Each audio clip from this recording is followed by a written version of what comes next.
Estamos aqui recomeçando a nossa jornada aqui no curso popular de formação de defensoras e defensores públicos de São Paulo. Boa noite você de casa aí que está nos acompanhando.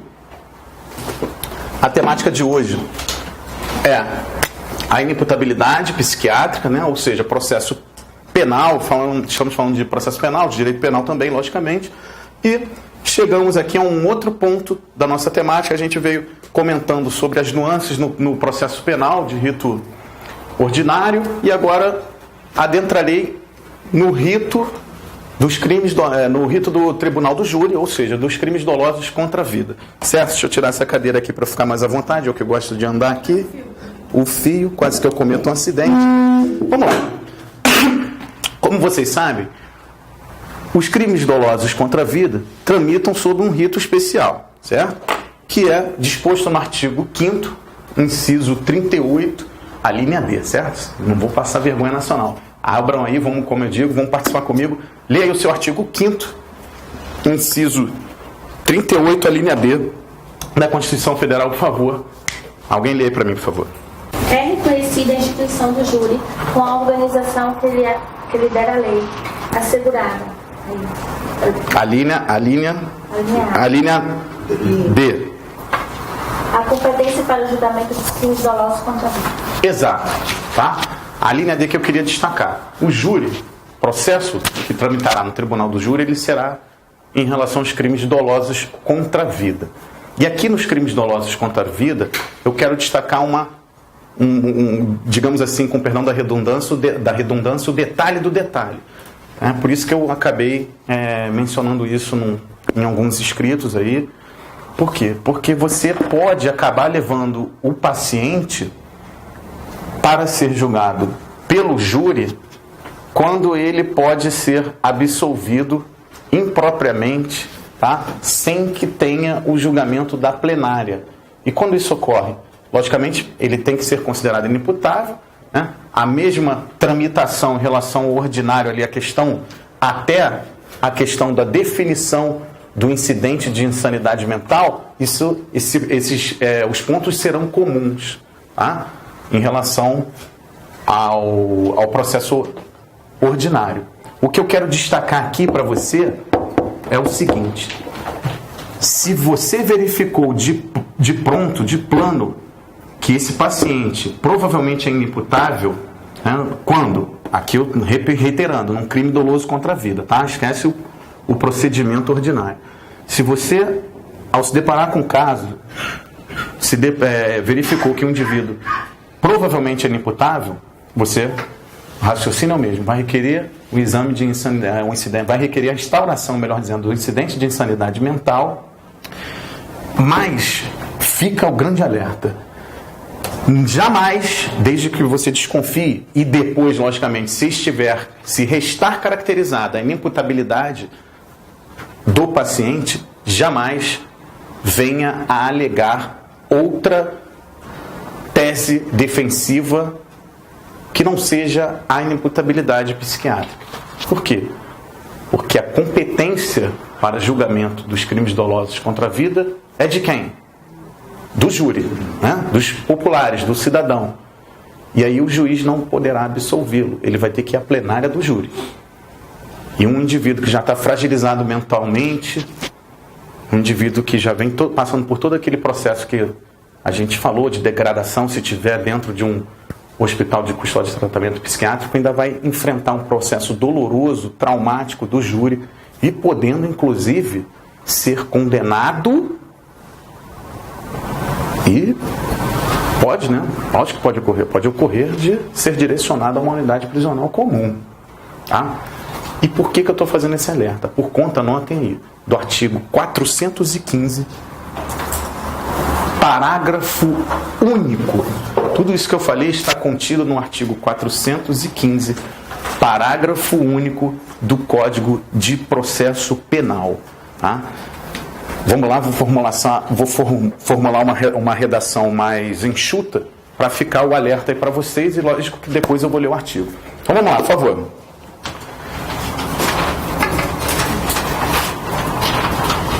Quando desconfie-se da Caracterização, quando desconfie-se.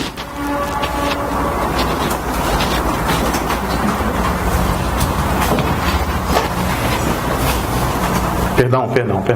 Quando se desconfia, que eu já vou cansado. Quando se desconfia da caracterização. Falei desconfia-se, né? Perdão lá, porque é essa hora da noite, cansado, depois de 4 horas de engarrafamento. Quando se desconfia da caracterização da inimputabilidade em relação ao réu,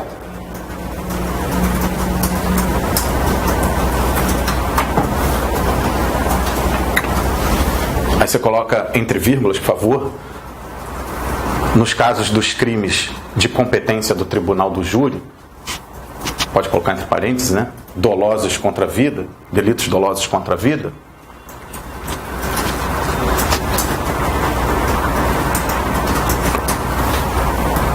A defensora, o defensor, o advogado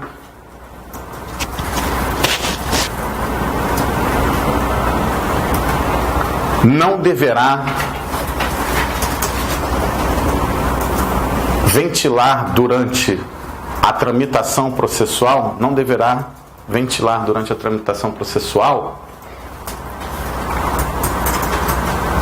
tese defensiva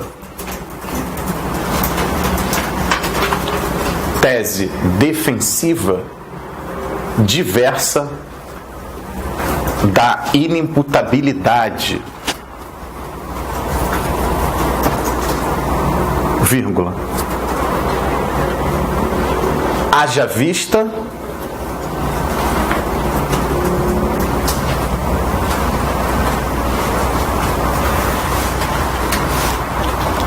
a redação do parágrafo único do artigo 415 do Código de Processo Penal,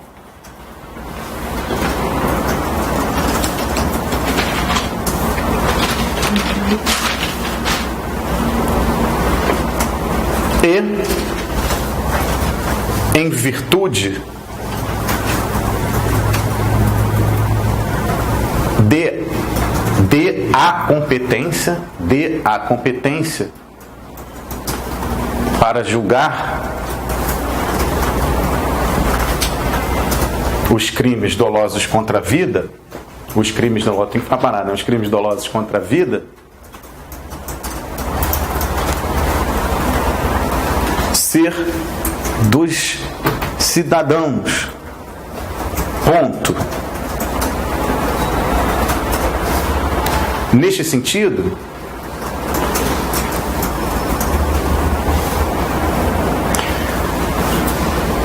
caso seja alegada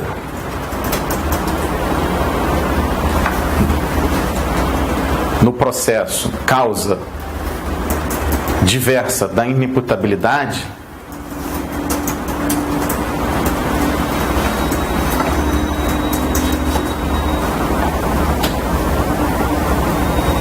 o réu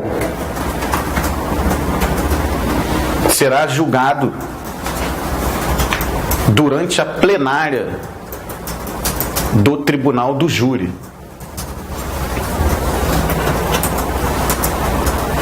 Vírgula, conforme dispõe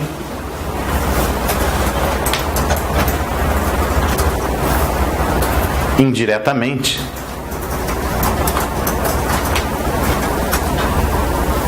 a inteligência do parágrafo único do 415 do Código de Processo Penal. Eu sei que ficou uma redação um pouco extensa, mas isso fica como um lembrete ali em vermelho para vocês. Tá? Por quê? Se você fizer isso, como eu disse, o seu cliente, paciente, o réu, ele vai ser julgado pela plenária, porque a competência para julgar qualquer outra questão diferente da inimputabilidade, a competência constitucional é de quem? É dos jurados. Tá? Pertence aos jurados. Serão os jurados que julgarão. Então vamos fazer a leitura do 415 para sedimentar o conhecimento do parágrafo único, ok? Vamos lá. 415 do Código de Processo Penal. Vamos lá. Só pegar aqui o 415. Cheguei nele. Vamos lá, artigo 415. O juiz fundamentadamente absolverá desde logo, ou seja, grife aí desde logo.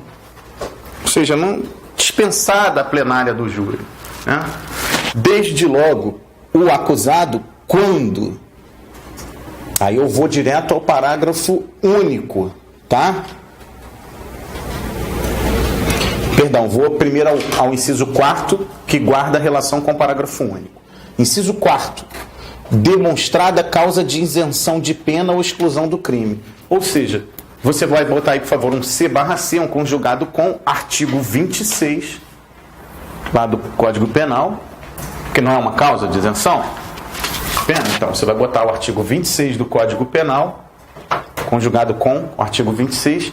E agora, por favor, todos comigo, você vai fazer leitura comigo do parágrafo único, tá? Do 415. Parágrafo único. Não se aplica o disposto no inciso 4º do caput deste artigo ao caso de inimputabilidade prevista no caput do artigo 26 do Decreto-Lei 2.848 de 1940, ou seja, do Código Penal. Não se aplica, está dizendo o seguinte, ó, não pode absolver desde logo. Aí é que vem a parte que nos interessa, tá? Vírgula, salvo quando esta for a única tese defensiva. Coloque isso aí, por favor, em letras garrafais. Salvo quando esta for a única tese defensiva. Entenderam por que eu fiz uma redação extensa e fiz questão de destacar para ficar algo muito claro, ficar um roteiro de estudo para vocês realmente, em relação a essa parte, essa nuance do tribunal do júri. Porque se você alegar, por exemplo, uma negativa de autoria, uma legítima defesa, uma outra excludente de licitude, né? Aqui no caso, isenção de pena, se você alegar, por exemplo, uma excludente, né? como eu falei, quem vai julgar se procede ou não, houve negativa de autoria, foi legítima defesa, serão os jurados. E o juiz não vai poder absolver desde logo, certo? Nos casos dos crimes dolosos contra a vida. A gente está falando do rito do tribunal do júri. Então, por favor, destaque isso aí, tá? E fica esse grande alerta. Queria colocar aí para vocês também agora uma questão à parte, entre aspas, à parte, para quando vocês estiverem vivenciando aí a questão da desinternação, tá? Por quê? Porque muitas vezes lógico, eu falei que o juiz não está distrito. O juiz não está distrito ao laudo. Digamos, o exame de cessação de periculosidade foi positivo e o juiz, infelizmente, porque eu acho que se foi positivo tem que desinternar. Na minha opinião, como eu falei, não era nem para estar internado. A internação só nos casos ultrassensíveis, e a internação é somente pontual, só para conter o surto, digamos assim, conter aquele quadro agudo, como os peritos da área de saúde mencionam, conter o quadro agudo da doença. Fora isso, é o tratamento ambulatorial. Mas digamos que o juiz decidiu favorável, perdão, deu uma falha aqui, né? Cansaço. O juiz decidiu favoravelmente em relação ao laudo. O laudo foi positivo, cessou a periculosidade, o juiz deferiu, desinterna. E aí, por uma questão burocrática, digamos assim, o diretor do hospital cansou? Não, fica comigo. Por uma questão, vamos lá, Emerson, né? Fica aí, Emerson. Por uma questão burocrática, vou acelerar o ritmo. Por uma questão burocrática, todos comigo. Por uma questão burocrática, lá, não desinternaram o indivíduo, certo? E aí você pode requerer que seja cumprida a ordem, lógico, você vai requerer isso. E isso pode, o que eu quero destacar é o seguinte, isso pode caracterizar um crime, tá? É esse parênteses que eu quero fazer. Que o quê? Esse não cumprimento da ordem. Por quê? Mas como assim? O tipo penal é a postergação sem fundamento, indevida, da medida de segurança. Abra aí no seu Código Penal, no artigo 350, tá? Por favor. Esse é o artigo 350.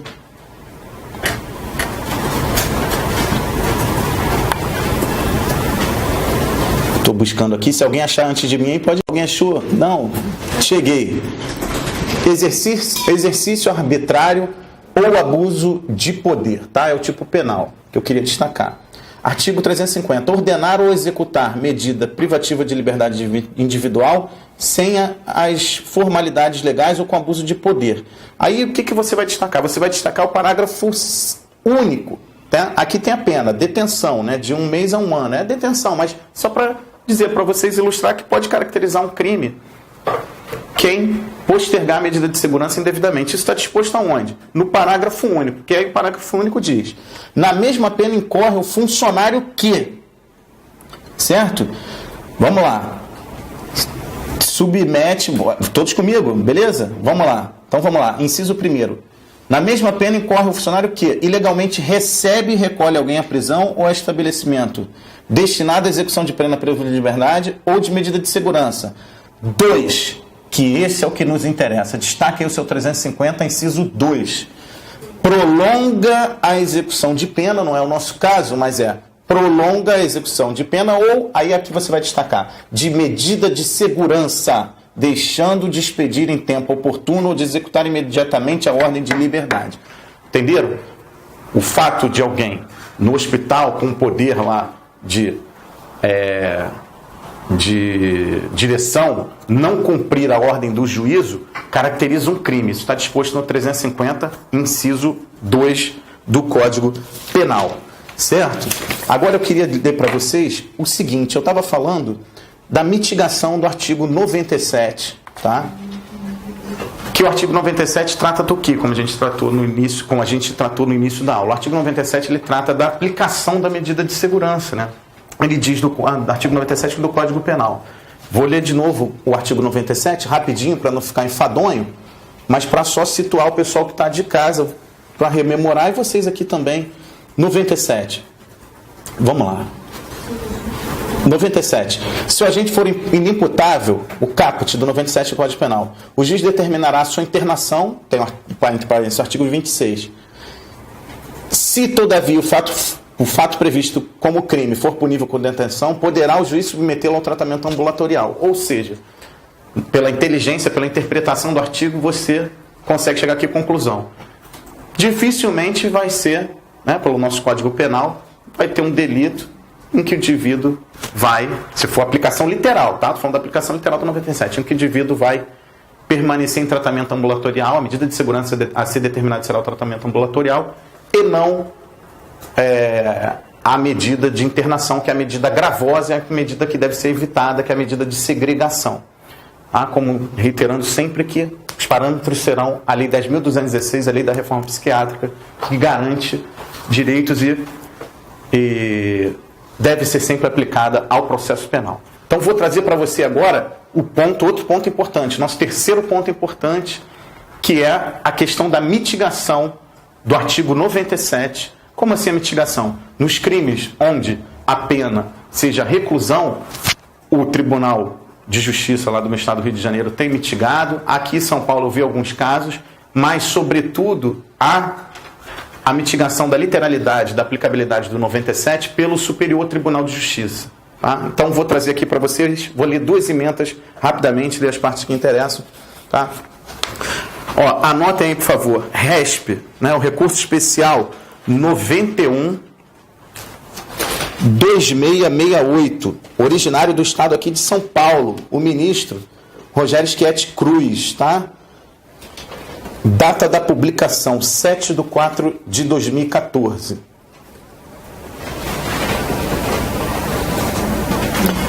É o que você mandou pra gente. Exato, tá? Sei o que é isso exatamente. É que eu pedi para que vocês trouxessem para destacar como julgado, né? Como um exemplo, como um julgado paradigma, né? Um dos julgados paradigmas da mitigação do artigo 97. Vamos à emenda.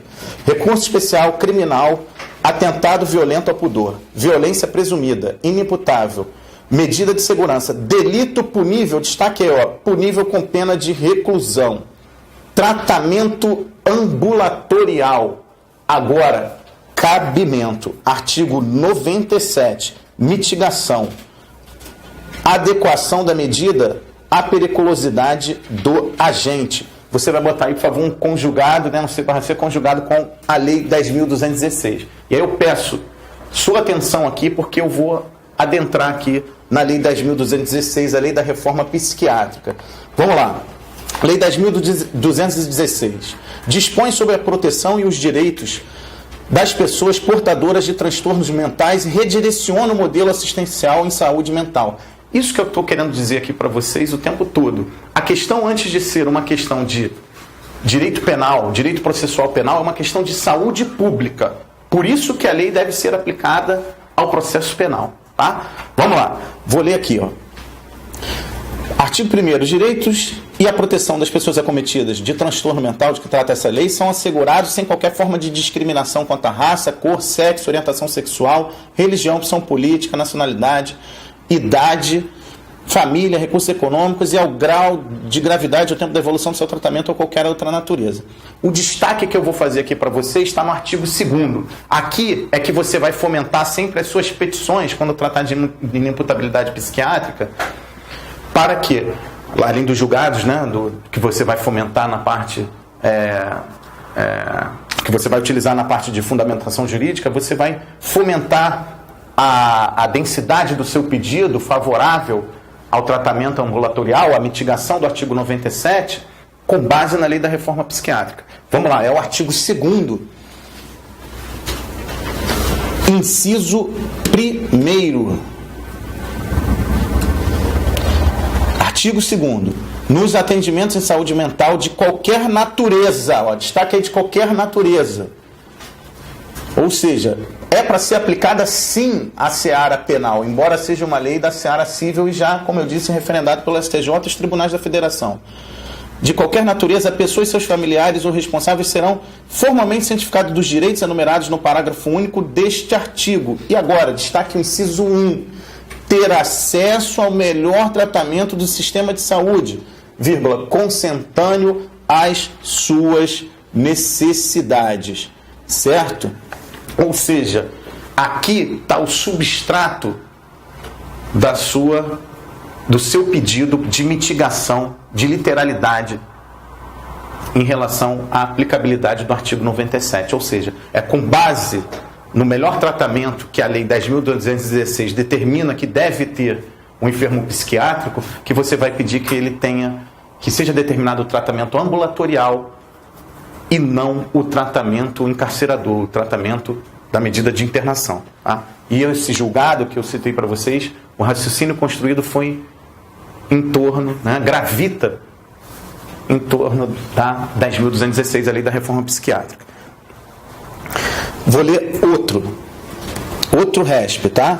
Recurso especial, anote aí, por favor. Recurso especial 12.66225/PI, o estádio originário lá Piauí. O ministro relator foi o Sebastião Reis Júnior, tá? Da 6ª turma. Foi publicado em 3/9/2012. Vou ser rápido porque tem mais um julgado do Rio para a gente dar conteúdo, não vou ficar aqui lendo tudo. Outros julgados eu passo por e-mail. Tá? Recurso especial, direito penal, artigo 26 e 97 do CP, agente inimputável, medida de segurança, internação, conversão para tratamento ambulatorial. Agora, aqui vocês vão ver a concretude do que eu estou falando. O laudo médico deve ser sempre seguido. Claro, por quê? Por uma questão lógica, o perito da área de saúde é que melhor pode dizer o tratamento que o paciente deve receber. Aqui, plasmada essa minha fala no julgado. Recomendação do laudo médico. Possibilidade, matéria constitucional STF. Na fixação da medida de segurança, por não se vincular à gravidade do delito perpetrado, mas à periculosidade do agente, a gente já conversou sobre a questão da periculosidade, para a necessidade de desconstrução desse imaginário, cabível ao magistrado a opção por tratamento mais apropriado ao inimputável. Destaque esse aí, cabível ao magistrado a opção por tratamento mais apropriado ao inimputável. E aí você vai colocar aí C/C, por favor, conjugado com artigo 2º inciso 1º da Lei 10.216 de 2001, a lei intitulada Lei da Reforma Psiquiátrica.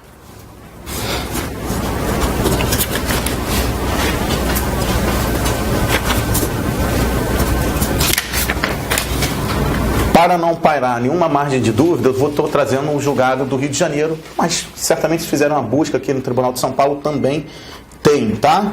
Então, eu vou aqui à ementa do julgado do Rio de Janeiro para vocês. Vamos lá. Anotem aí, por favor.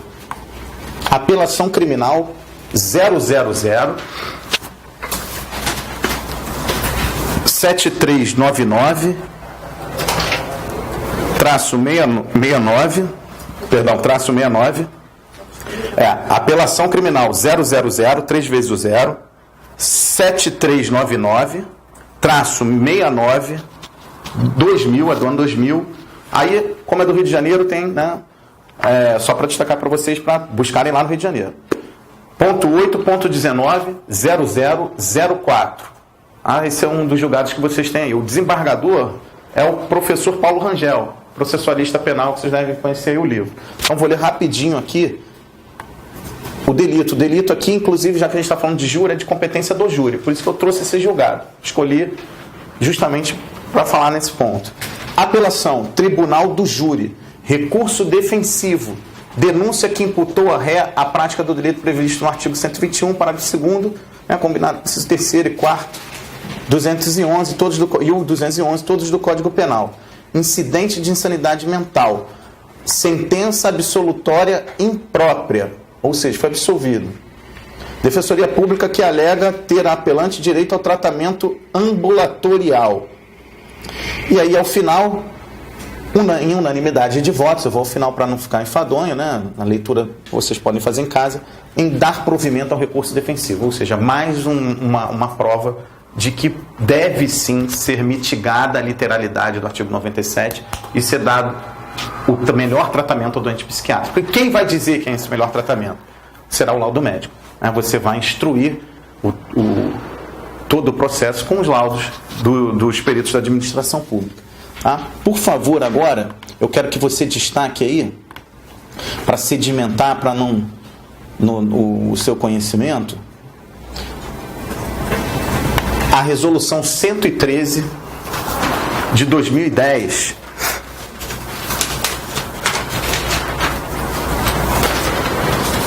do Conselho Nacional de Justiça. Resolução 113 de 2010 do Conselho Nacional de Justiça. Artigo 17.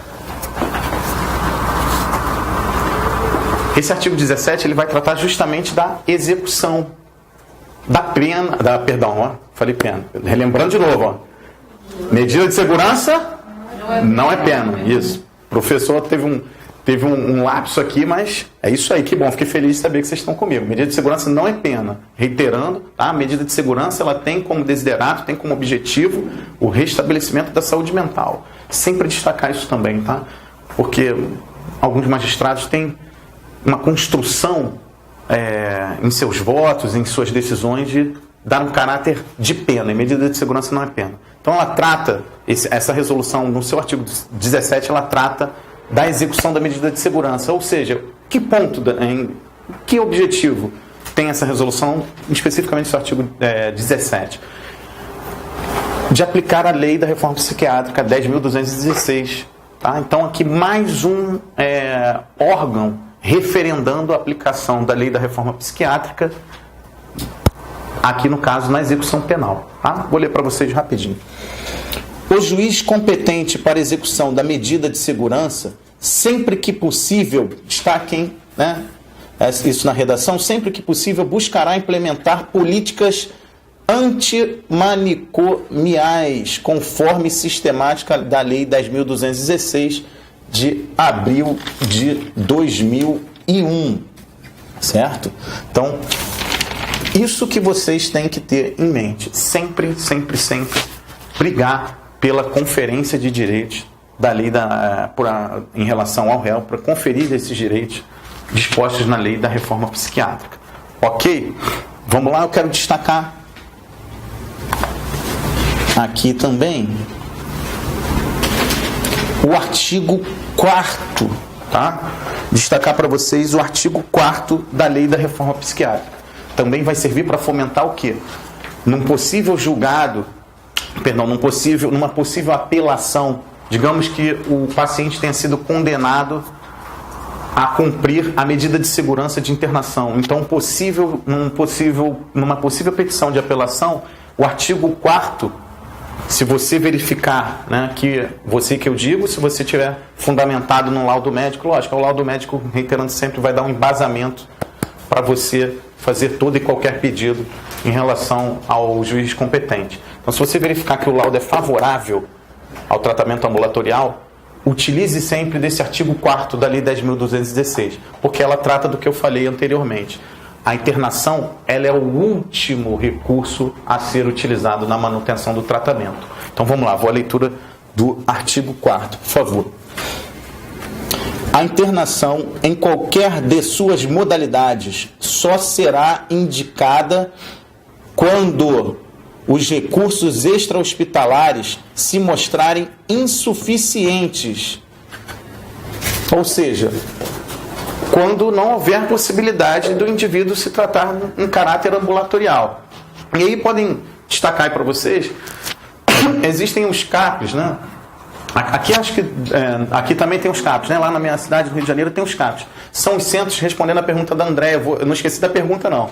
São os centros de atenção psicossocial. Porque eu estou falando o tempo todo em tratamento ambulatorial, onde é que se dá o tratamento ambulatorial? O tratamento ambulatorial o tratamento ambulatorial ocorre, no centro de atenção psicossocial, que é o CAPS, tá?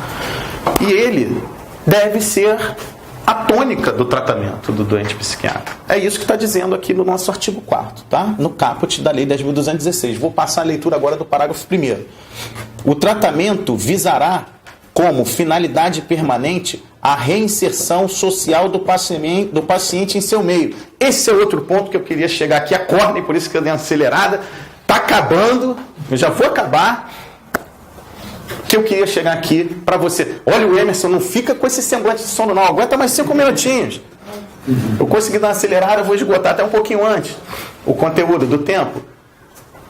Combine aí, por favor. Porque pode ter um juiz mais refratário à aplicação da Lei da Reforma Psiquiátrica 10.216 de 2001 no processo penal ou na execução, tá?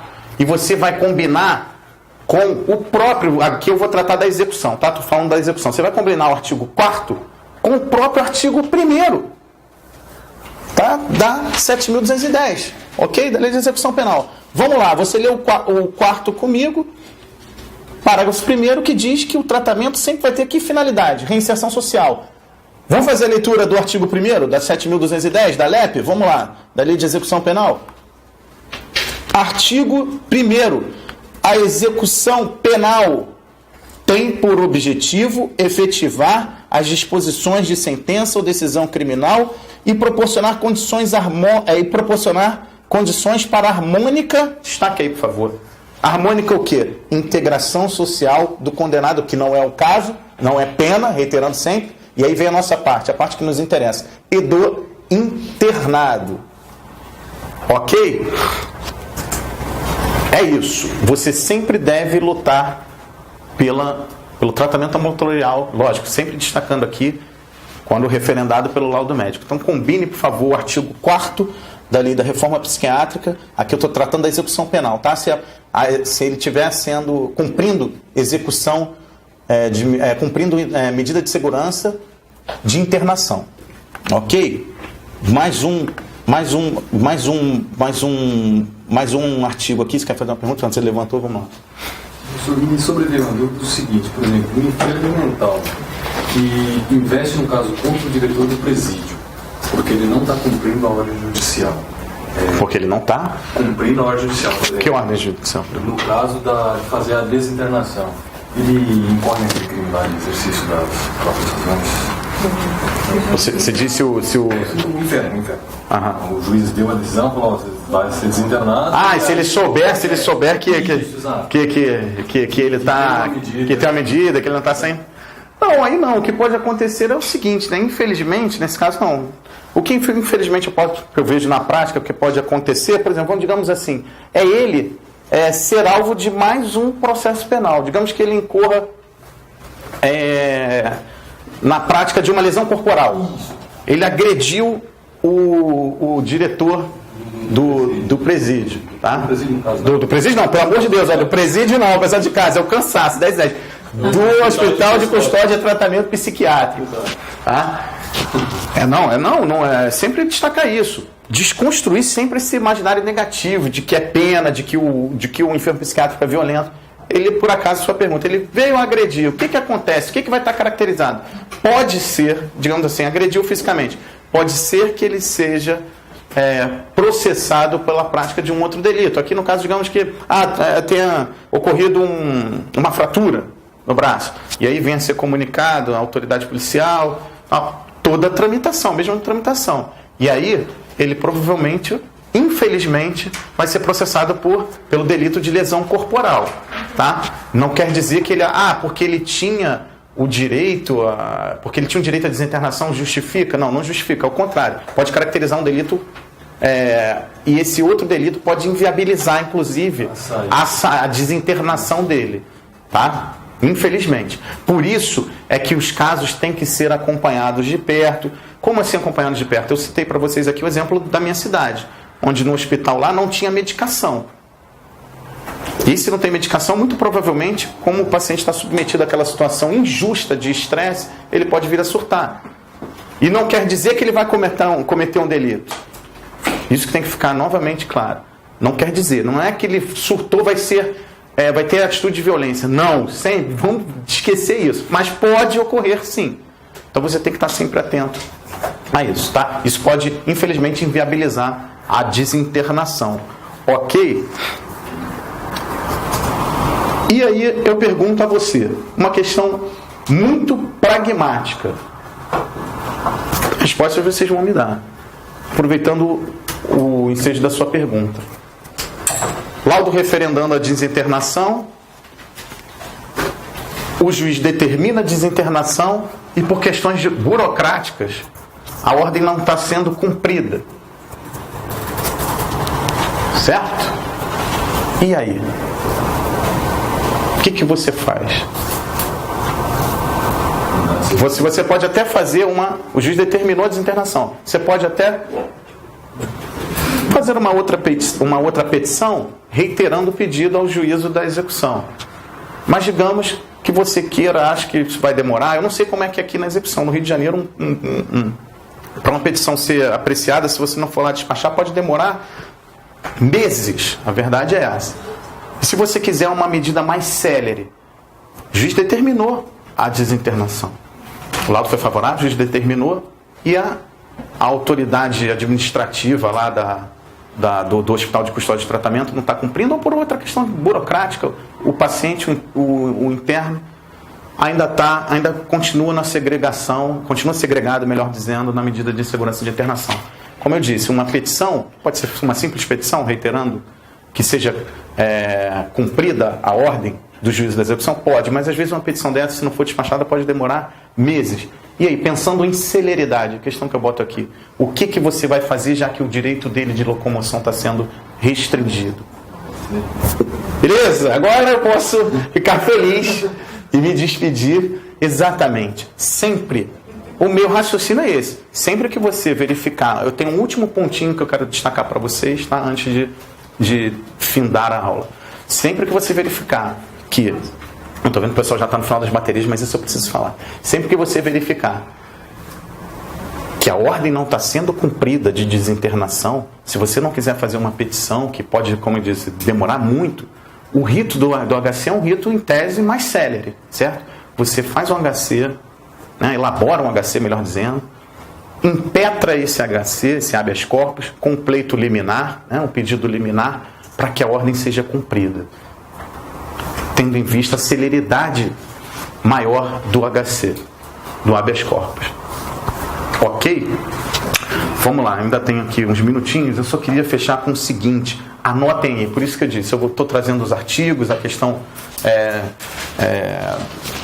eu estou trazendo também para vocês questões pragmáticas, que foram questões que eu aprendi ao longo, sempre tenho que controlar aqui a câmera, que eu aprendi ao longo da minha militância, e eu quero transmitir, como eu sempre digo, a Isa me acompanha nas redes sociais, socializar o conhecimento sempre. A minha intenção sempre vai ser aqui socializar o conhecimento. Então, eu quero passar esse instituto importante para vocês durante a execução, e que eu confesso que eu não sei se tem algo correspondente aqui em São Paulo. Ele não tem previsão no ordenamento. Mas, no Rio de Janeiro, tem esse instituto, essa possibilidade de você pleitear o quê? São as...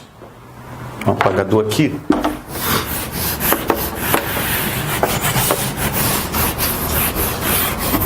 Aqui, gente, o que eu vou falar agora é uma saída para tentar amenizar, caso você não consiga, durante a execução da pena,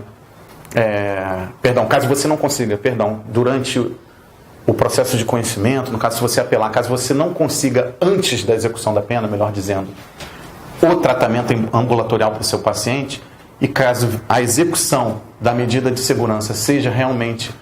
Opa, quase que eu me enganchei aqui. Seja realmente uma medida de segurança de internação, o que eu vou falar aqui agora é para mitigar o sofrimento, lógico, do paciente, e também indo ao encontro do artigo 4º da Lei 10.216, que você também vai fundamentar isso que eu vou falar agora com o artigo 4º e também com o artigo 1º da LEP, da Lei de Execução Penal. O quê? Que eu tanto estou fazendo até mistério, né? São as chamadas saídas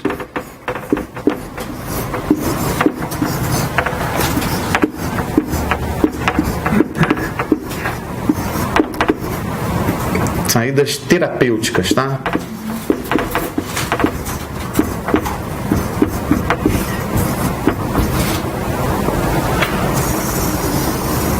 As saídas terapêuticas, elas não têm previsão na LEP. Não há uma previsão. Eu tenho mania de movimentar para cá, mas é porque eu quero que todo mundo acompanhe aqui. As saídas terapêuticas, elas não têm previsão na LEP.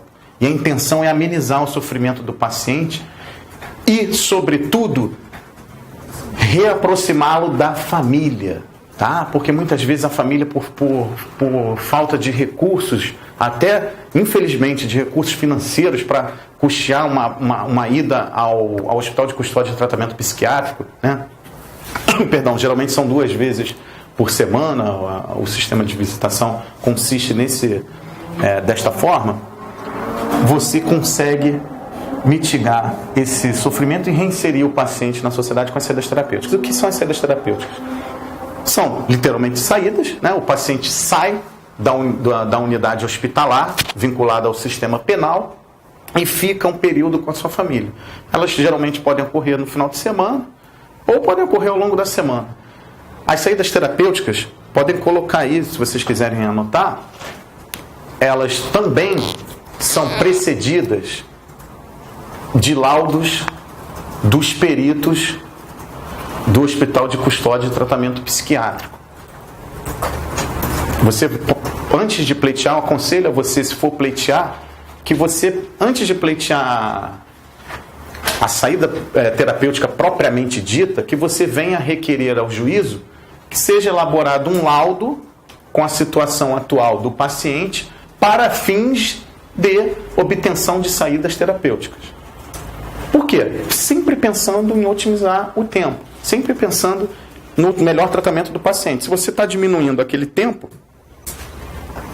logicamente será a estadia do paciente encurtada, ele vai ficar menos tempo. Então, já pula, né, uma etapa e já vai requerer a elaboração do laudo para fins das saídas terapêuticas.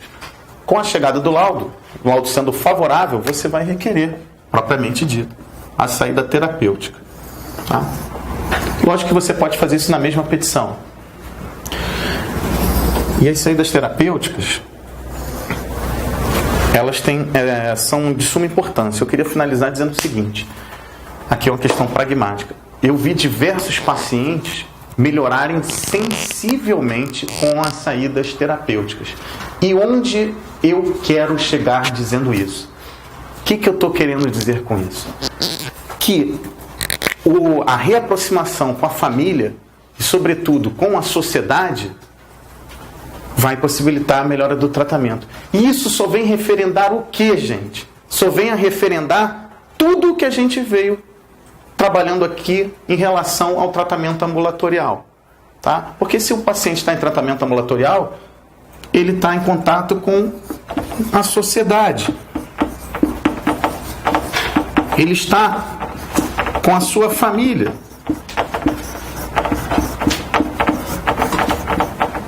E aí, possivelmente, a melhora, e não sou eu que estou dizendo isso, são os próprios médicos, os próprios terapeutas ocupacionais, todos os profissionais da área de saúde, a assistência social também fez isso, fez esses comentários em todos os processos que eu atuei, e a tônica é essa, é uma questão lógica, né? Então, as saídas terapêuticas são muito importantes e referendam o quê? Que o tratamento deve ser o tratamento ambulatorial. É de suma importância que seja extirpada do ordenamento jurídico a medida de segurança de internação. A luta sempre é essa. Que luta? Luta pela política antimanicomial. Não só no Sistema Único de Saúde, como também no sistema penitenciário. E as saídas terapêuticas, só para finalizar, elas também podem ser requeridas em qualquer tempo. Destaque isso aí, por favor. As saídas terapêuticas podem ser requeridas, pleiteadas, como queiram formular aí no seu caderno,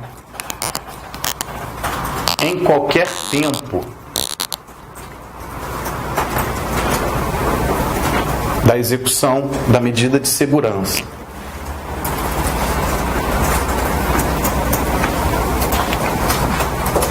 Bastando, melhor dizendo, sendo importante,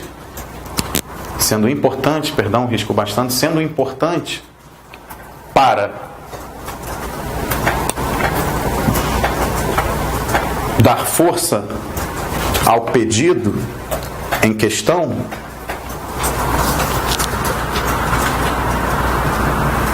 seja elaborado um laudo médico, dos peritos do Hospital de Custódia e Tratamento Psiquiátrico. Então, isso é para quê? É para mitigar, caso você realmente não consiga o tratamento ambulatorial, para mitigar esse sofrimento, mitigar o cárcere da medida de segurança de internação. Então, fica aqui o seguinte recado. Antes de tudo, a questão da imputabilidade psiquiátrica, ela é permeada por uma questão de saúde pública, que fique muito claro isso. Então, primeiro ponto, é a questão da saúde pública. Deve ser aplicada a lei da reforma psiquiátrica, sim, ao processo penal e à execução penal. Como o próprio Conselho Nacional de Justiça, mediante essa resolução, exarando essa resolução que eu citei para vocês, a 113, no artigo 117, referenda, o Superior Tribunal de Justiça também, os tribunais da Federação também. E o segundo ponto é o seguinte: lutar sempre pela política antimanicomial.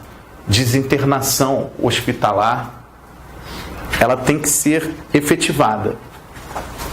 As medidas de segurança de internação não devem mais permanecer no ordenamento jurídico. E desconstruir esse imaginário social negativo em torno do doente psiquiátrico.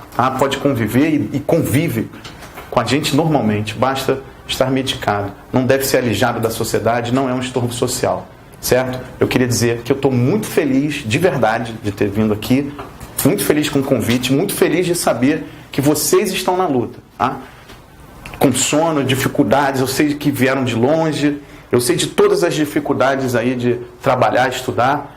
Peço a vocês que continuem na luta, tá? E eu vou estar sempre, de verdade, à disposição de vocês. Se quiserem a minha ajuda, humildemente eu virei aqui E não vou, é como eu falo, aqui não tem um sábio, aqui tem alguém com um pouquinho mais de experiência que vai construir o conhecimento com vocês, tá bom? Muito obrigado e fiquem firmes, melhor dizendo. Vamos até o final, e aqui eu deixo uma citação do Marighella, que é a seguinte: a única luta que se perde é aquela que se abandona. Não abandonem a luta, não abandonem o sonho de vocês, tá? Vocês irão vencer. Lutar, perseverar e triunfar, tá bom? Obrigado, boa noite. Eu que agradeço você.